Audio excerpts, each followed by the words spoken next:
Magandang umaga po sa inyong lahat mga kasamot-sari Pinay in Taiwan. So, welcome uli ho kayo dito sa aking YouTube channel. So, mga ka-brothers, mga ka-sister, kumusta na po kayong lahat dyan? I hope na nasa mabuti kayong kalagayan, nasa malusog na pamilya, at saka of course nasa sama-samang pamilya. Okay po, mahirap kasi pagka hiwa-hiwalay ang pamilya. Hindi ho ba ang mga mother nagwo-worry kung nasaan na ba si ganito, si panganay, si bunsong anak. Pero hindi po natin maiiwasan yun dahil kasi lumalaki na po talaga ang ating mga bata. Pero kayong mga kiddos, sana every now and then kayong mag-text sa mommies kasi iba yung worry namin kaysa sa worry ng mga daddies. O wag po kayong magagalit sa mga daddies. Okay po. Isa na naman pong episode ang aking ihahanda po ngayon. So, samahan niyo po akong mag-prepare. Ang ating pong gagawin ngayon ay sisig na alam ko po hindi niyo pa po nasusubukan. Ang sisig na atay ng manok at ang puwet ng manok. Subukan po natin para maiba. Ang aking pong gagamitin, of course, samahan po natin ng mayonnaise. Siyempre, wala po kasing lemon dito sa Taiwan ngayon. Napunta po ako ng palengke at talagang wala akong makitang lemon. So, gamitin na lang po natin ang ating vinegar. And then, siyempre, ang sibuyas, paminta, sugar, at asin po. So, akin pong hihiwain tong maliliit na atay. Na-adobo ko na po siya, kaya ganyan po ang kulay. Inadobo ko po muna, at saka ko po hihiwain ng maliliit para i-mix na lang po natin sa sisig. Prepare na po natin ang sibuyas. Actually, sibuyas lang po talaga ang hinahalo ko dito. Dito po sa Taiwan, madalang makakita ng red na sibuyas. Puro po kami puti.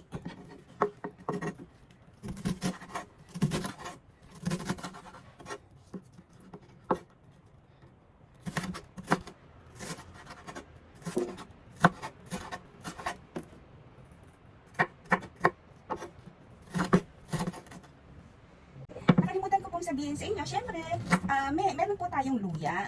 Sisig nga po So, ito po, hugasan natin at hiwain po natin ng maliliit. Ito po, na-prepare ko na po ang sibuyas, luya at sili. So, hanap po tayo ng container para paglagyan po ng ating mga ingredients. Pwede na po natin silang paghaluin.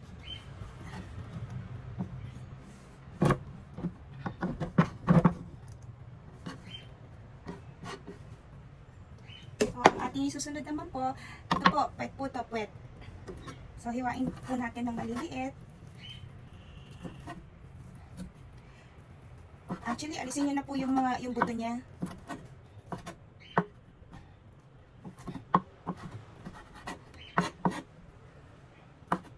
Nalilisan ko na po siya.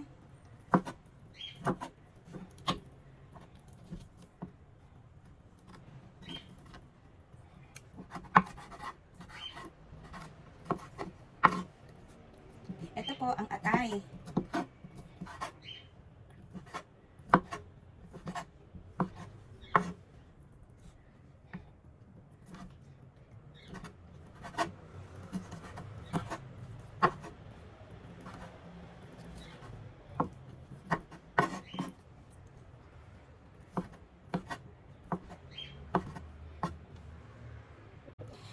Nahiwa na po natin yung atay. Pag maghiwa po kayo ng atay, huwag po masyadong maliit. Madudurog po. Yung umpisa, nahiwa ko maliliit. Pero, kasi madudurog nga po. Ayan, may maliliit nga po. So, hindi po maganda. Then, sama na po natin ang ating hiniwang sibuyas, luya, at sili po. So, pintahan na po natin siya ng paminta.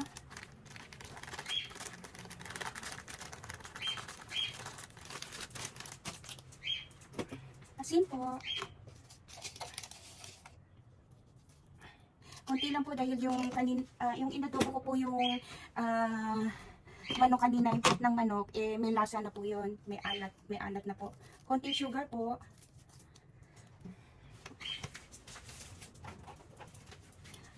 At ito pong pamalit natin sa lemon, ang suka.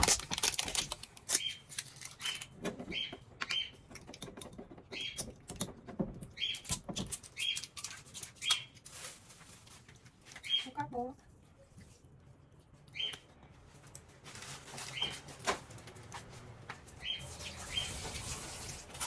Haluin po natin. Hindi na amoy asukal. Pag lemon po ang nilagay natin dito, mas masarap.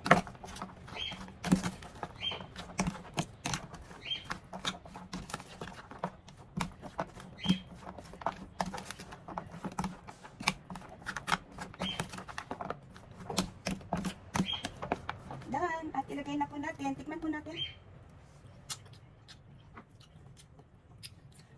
Done na po. Hindi po siya sobrang asim. Ando doon na po yung alat niya. Hindi pa po tumatalab yung lasa ng sibuyas.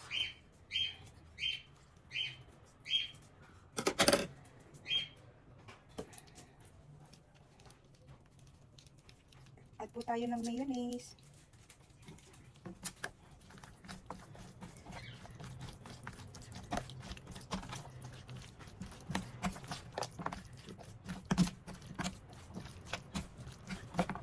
Kulang pa po ng mayonnaise.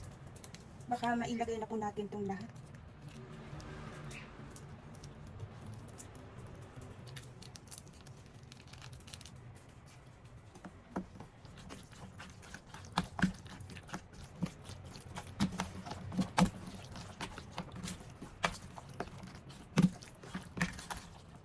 Okay na po. Done na po ang ating puwet ng manok, lasa Thai, con sisig. Okay po, i-plating na po natin. Hello! Nakatapos na naman po ako ng isang aking content is ang puwet ng manok at atay ng manok, sisig.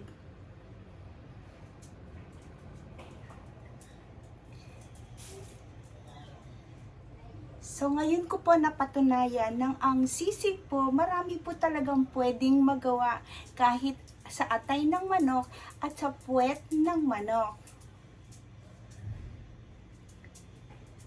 So, tikman na po natin.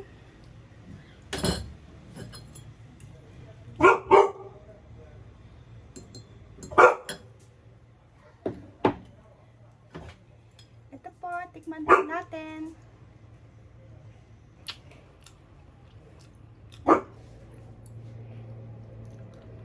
Ito po, tikman po natin.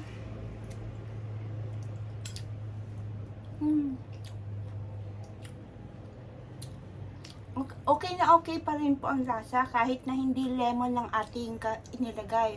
Sukang puti po.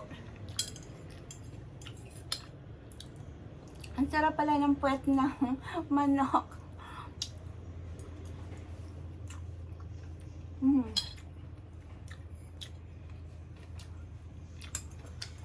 Simot na simot.